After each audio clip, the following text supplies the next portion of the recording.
नमस्कार मित्रों, भगवत चर्चा में एक बार फिर आप सबका स्वागत है।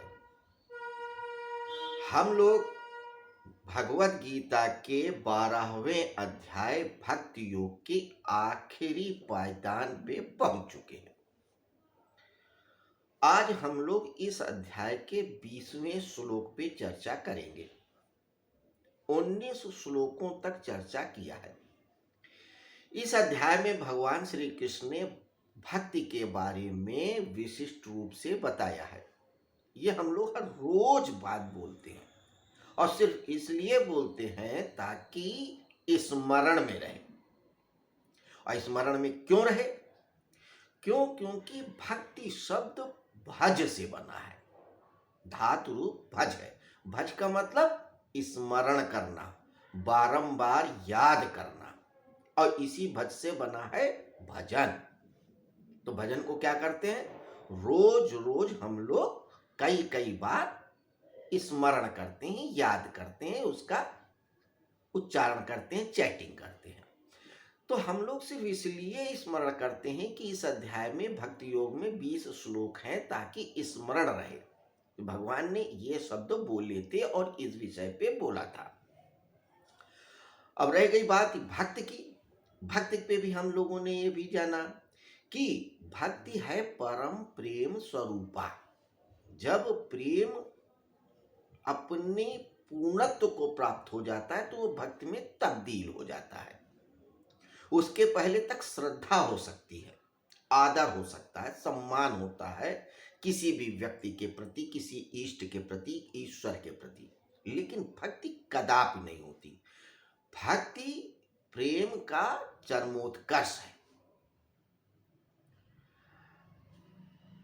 अब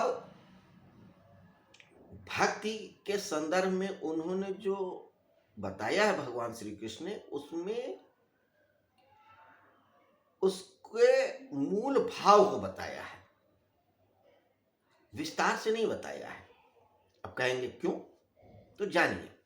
भक्ति को अगर संपूर्ण रूप से समझना है तो उसको दो भागों में हम बांट सकते हैं, अंतरंग भक्ति और बहिरंग भक्ति।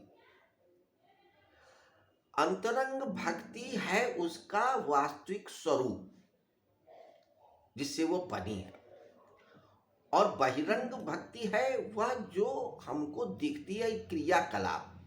जैसे समझें, हमारे व्यक्तित्व के भी दो हिस्से हैं, बहिरंग और अंतरंग। बहिरंग का अर्थ हमारी आंख, नाक, कान, मुंह, ये जो दिखता है ये बहिरंग स्वरूप है। और हमारा चिंतन, हमारा विचार, हमारे हाव भाव, हमारी आदतें, ये सब बहिरंग स्वरूप, अंतरंग स्वरूप है। इसी तरह भक्ति में भी जो हम अपने उपासना में फल चढ़ाते हैं, फूल चढ़ाते हैं, आरती गाते हैं, अगरबत्ती सुलगाते हैं, ये सारी चीजें बहिरंग में आती हैं कि हमने व्रत कर लिया, ब्राह्मणों को जिमा दिया, ये सब बहिरंग भक्ति है। असली भक्ति या अंतरंग भक्ति जो उसका आत्मा है वो है ईश्वर के प्रति समर्पण का भाव। इसीलिए भक्ति की क्रियाओं पे उन्होंने नहीं बोला। अंतरंग भक्ति कैसे करनी चाहिए इस पे बोला। और अंतरंग भक्ति का मूल सिद्धांत है समर्पण। इसीलिए ने कहा भगवान श्री कृष्ण ने, जो समर्पण करके मुझको भजता है, ध्यान करता है, पूजन करता है, वही असली भक्त है और मुझे प्रिय है। किस विधि से करते हो महत्वपूर्ण नहीं है, कैसे करते हो महत्वपूर्ण नहीं है, कितनी बार उनको हाथ जोड़ते हो ये भी महत्वपूर्ण नहीं है। उनके दरवाजे पर, उनके तीर्थ स्थल पे जाके उनको प्रणाम करते हो, या कमरे में बैठ के प्रणाम करते हो, या खाते, बैठते, उठते, जागते प्रणाम करते हो, या दिन में सिर्फ एक बार स्मरण करते हो, ये महत्वपूर्ण नहीं है। महत्वपूर्ण है आप कितने भाव से उनको स्मरण करते हो, क्योंकि भक्ति एक भाव है, क्रिया नहीं है। क्रिया तो सिर्फ दिखती है। क्रिया का भक्ति से कोई ज्यादा लेना देना नहीं है। वह क्रिया करोगे तो भक्ति थोड़ा प्रगाढ़ हो सकती है, आसानी हो सकती है, लेकिन वो भक्ति नहीं है। भक्ति एक ऐसा विषय है इस पे बहुत बोला जा सकता है, बड़े बड़े ग्रंथ बनाए जा सकते हैं इस पे। हमारे सनातन धर्म के नारद ऋषि ने बहुत अच्छा ग्रंथ लिखा है, नारद भक्ति सूत्र 84 सूत्रों का। गर्ग ऋषि ने भी लिखा है, शांडिल ऋषि ने भी लिखा है। शांडिल ऋषि का भी ग्रंथ बहुत महत्वपूर्ण है, उन्होंने बहुत गंभीर चिंतन किया है भक्ति के संदर्भ में। वो विद्वानों की भी समझ से बाहर हो जाता है कई बार, लेकिन नारद भक्ति ने सूत्र में नारद जी ने बहुत सामान्य और सहज तरीके से भक्ति को निरूपित किया है। यह एक अलग विषय है जिस पे चर्चा किया जा सकता है। फिलहाल हम लोग इस भक्ति योग के आखिरी श्लोक पे आते हैं। आखिरी श्लोक क्या कहता है, आइए हम देखें। श्लोक कहता है, ये तु धर्म्या अमृतमिदं यथोक्तं पर्युपासते श्रद्धाना मत परमा भक्तास्ते अतीव में प्रिया। भगवान श्री कृष्ण इस श्लोक में भी अर्जुन के पहले प्रश्न का उत्तर देते हुए समापन कर रहे हैं। पहला प्रश्न क्या था कि हे भगवान, सगुण साकार भक्ति श्रेष्ठ है या निर्गुण निराकार भक्ति श्रेष्ठ है? दूसरे श्लोक में उन्होंने उत्तर दे दिया था भगवान ने कि सगुण साकार ब्रह्म की उपासना ही श्रेष्ठ है। और सगुण साकार ब्रह्म कौन है? मैं स्वयं वासुदेव। वासुदेव से तात्पर्य सिर्फ उनसे मत लगाइए जो मथुरा वृंदावन में थे, नहीं। वासुदेव का मतलब जो देवता हर जगह वास करे वही वासुदेव है।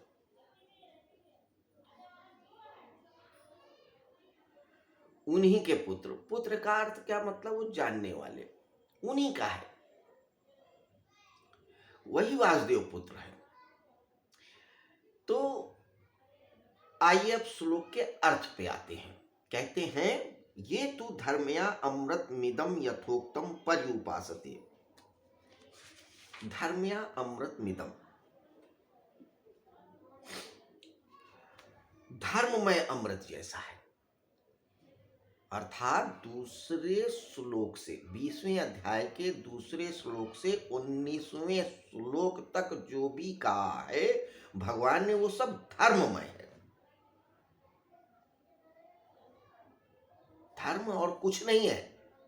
जो दूसरे अध्याय के 13वें दूसरे श्लोक से लेके 19वें श्लोक तक भगवान श्री कृष्ण ने बताया है भगवत गीता में, वही धर्म है और कुछ नहीं है। और उसका सार क्या है? उस भगवान श्री कृष्ण को समर्पित होके स्मरण करना, बस यही धर्म है, बाकी और कुछ नहीं है।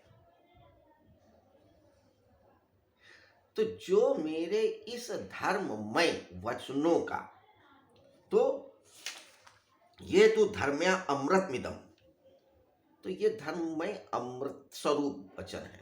अमृत का मतलब जो मरे ना, जिसका कभी नष्ट होना ही नहीं हो, जो कभी नष्ट नहीं होता, उस अमृत, वो औषधि जिसके सेवन के बाद कोई भी व्यक्ति, जीव कभी नष्ट नहीं होता, मृत्यु को नहीं प्राप्त होता। तो ये भक्ति के सूत्र वैसे ही हैं। इनका जो अपने जीवन में पालन करेगा भक्त, वो कभी मृत्यु को प्राप्त ही नहीं हो सकता, अमर हो जाएगा। ऐसे हैं हमारे ये वचन।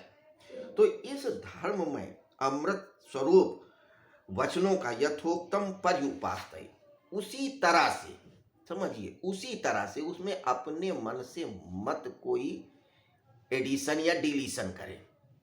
बहुत से लोग होते हैं भक्ति के संदर्भ में अपनी राय बना लेते हैं, अरे ये कोई भक्ति का तरीका है, भक्ति तो ऐसे की जाती है, हमारे यहाँ तो भक्ति पूजा ऐसे की जाती है, ऐसे तो कोई नहीं करता। अब अपने नियम बना लेते हैं लोग, देवी देवताओं के नियम बनाए हैं कि इनको ये प्रसाद चढ़ाएंगे, ये फल चढ़ाएंगे या फूल चढ़ाएंगे, इस दिन करेंगे, इतने बार करेंगे, ऐसे करेंगे। उनके अपने तरीके हैं। हमने तो सुना है कुछ लोग जो हनुमान जी को शराब चढ़ाते हैं। हमारे उत्तर भारत में नहीं चढ़ाया जाता, ये उनकी श्रद्धा है।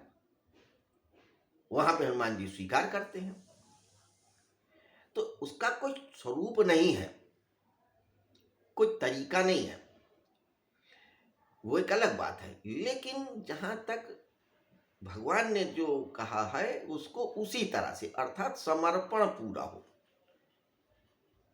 उसमें कोई हेलमेल ना हो। तो जो मैंने कहा है ठीक उसी तरीके से मेरे इन सूत्रों को अपने जीवन में उतारता है। श्रद्धा नामत परमा भक्तास्ते अमी अति में प्रिया, वही भक्त मुझे प्रिय है। और भक्त कौन है? जो मुझको पूर्ण रूप से समर्पित हो, और उसके अलावा उसको पहचाने कैसे, भक्त है कौन, उसके लक्षण क्या है, ये उन्होंने बताया 13वें श्लोक से लेके 19वें श्लोक तक। 13वें में 6 लक्षण बताए, 14वें में 6 लक्षण बताए, 15वें में 6 और 16वें में 6, 6 चौको 24, और 17वें में 5 लक्षण बताए 29, 18वें 19वें में उन्होंने 10 लक्षण बताए 39। यही 39 लक्षण जिनके अंदर दिखाई पड़े वही भक्त है। और ये 39 लक्षण क्या है, इनको जानने के लिए हम पिछले श्लोकों को देख सकते हैं, या उन पे जो हमने चर्चा किया उन वीडियोस को देख सकते हैं। तो जो मेरे द्वारा बताए गए 39 लक्षणों से युक्त होता है वही भक्त है, और वही मेरा प्रिय भी है। तो इस 20वें श्लोक में भगवान श्री कृष्ण ने अर्जुन के प्रश्न का यथोचित उत्तर दिया है कि सगुण साकार ब्रह्म की उपासना ही श्रेष्ठ है, और ये उपासना कैसे की जाए, और इस उपासना को करने के बाद व्यक्ति के अंदर क्या क्या परिवर्तन होते हैं और क्या क्या लक्षण दिखाई पड़ते हैं, ये भी बताया। और जब ये सारे लक्षण हो जाते हैं या श्रद्धा हो जाती है, तो भगवान का वो प्रिय हो जाता है, वो मृत्यु और जीवन के इस संसार रूपी भवसागर से तर जाता है। ये उन्होंने 7वें और 6ठे श्लोक में बिल्कुल स्पष्ट रूप से कह दिया है। इस अध्याय में भी कहा है और पहले भी अध्यायों में भी कहा है। तो भक्ति मार्ग सबसे श्रेष्ठ मार्ग है। नारद मुनि ने भी कहा है, ये ज्ञान योग, कर्म योग और दूसरे प्रकार के जो भी योग हैं, हठ योग, लय योग, जो भी है, उन सब में श्रेष्ठ है। अब भगवान स्वयं कह रहे हैं कि ये भक्ति मार्ग सबसे श्रेष्ठ है। अब इससे ज्यादा प्रमाण और क्या हो सकता है।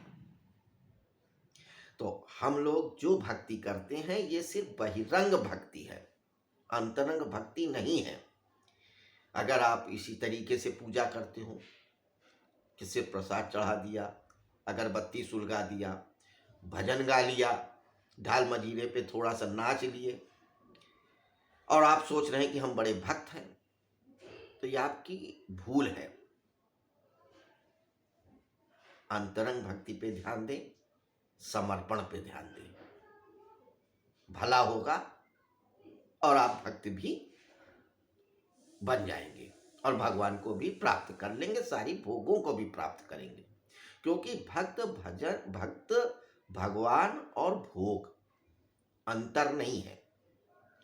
जब भक्त सिद्ध हो जाता है तो वो भी भगवान स्वरूप हो जाता है, और जब भगवान स्वरूप होता है तो उसके पास सारे भोग है ही है।